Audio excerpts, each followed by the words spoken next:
Hello, my name is Ernesto Imrc, and I'm going to present to you this poster titled Electronic Localization under Phason Dynamics. And in this work, we studied the effects of Phason flips on the electronic structure of quasiperiodic system, which consists of two coupled quasiperiodic layers. A Phason flip is a kind of defect present on a quasiperiodic system. This Phason flip rearranges the local distribution of the unit cell on the quasicrystal. We model this quasicrystal through the tie-binding model within the nearest neighbor approximation. Under this approach, we find the emergence of a zero-mode state where the wave function localizes on the Phason side. So we start presenting the tie-binding model. We use this expression where H sub t and H sub b are the top and bottom layer Hamiltonian of our two-layer system, and T perpendicular is the coupling element that represents the coupling between the two layers, which consists of these parameters where R sub im is the distance between two sides of different layers, D is the interlayer distance, and beta is a tuning parameter that allows us to have an effective hopping between the two layers if and only if we have an AA stacking. And after we got the Hamiltonian, we calculate the eigenvalues of the system and plot these eigenvalues using the density of states, which is represented by a sum over all the eigenenergies of Dirac deltas.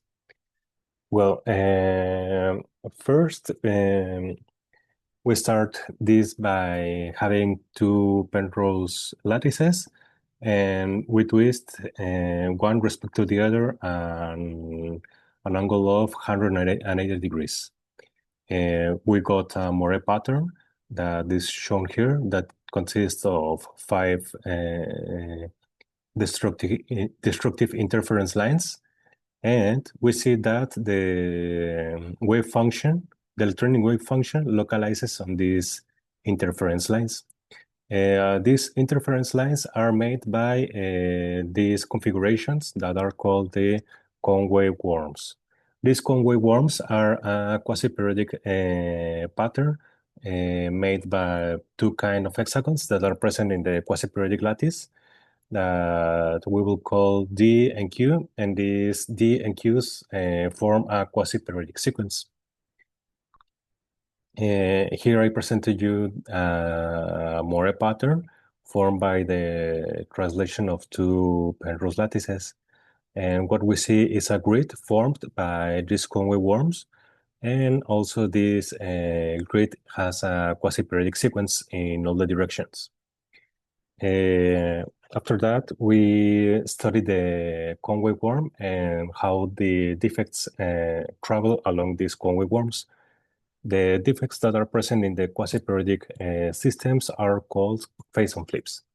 The Phason flip is a rearrangement of a configuration.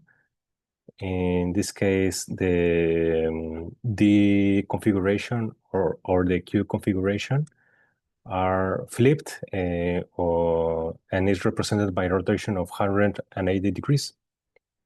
So what we have, for example, here is that we represent the defects with a lowercase letter for this section of the worm that is rotated 180 degrees, and the rest of the worm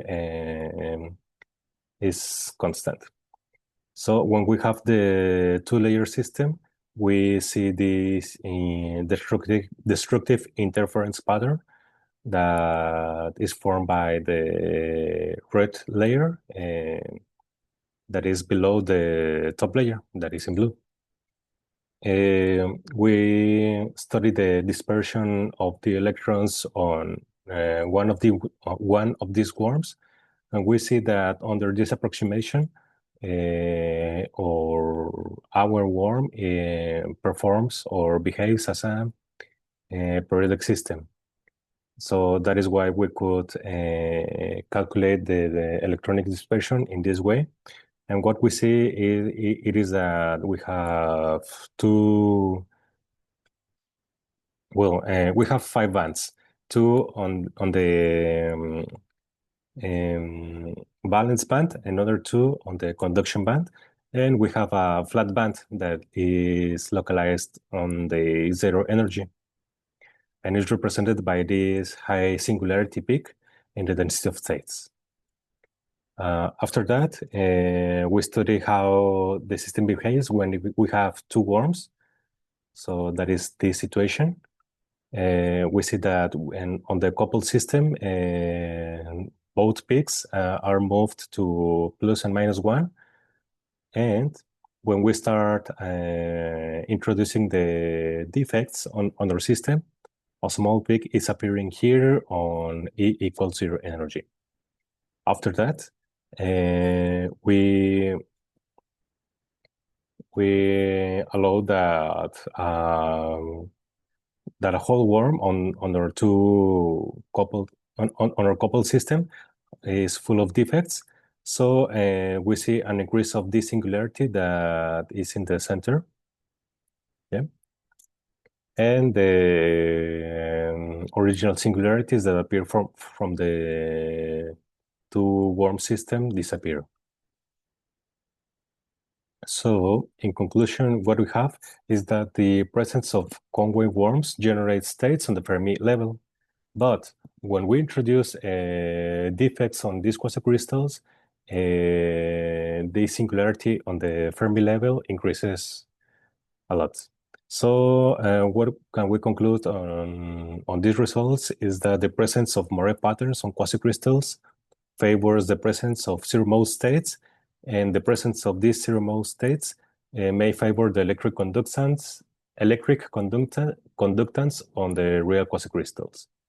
So these are some references, and thank you for your attention.